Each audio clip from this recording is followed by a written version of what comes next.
actually wait until we have a reversal candle in this area, which will let us know that we have a bearish trend.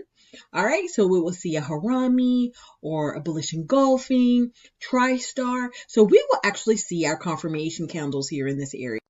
So once we see the confirmation candles, we would most definitely set this area as a take profit area. All right. And of course, enter the trend here. All right. Enter the trade here. We would take a short. All right. So a short indicating a bearish sell. All right.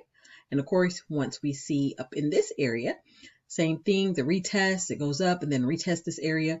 And we have the confirmation of our candles as well, engulfing candle, harami, tri-star, those type of candles, the actual confirmation.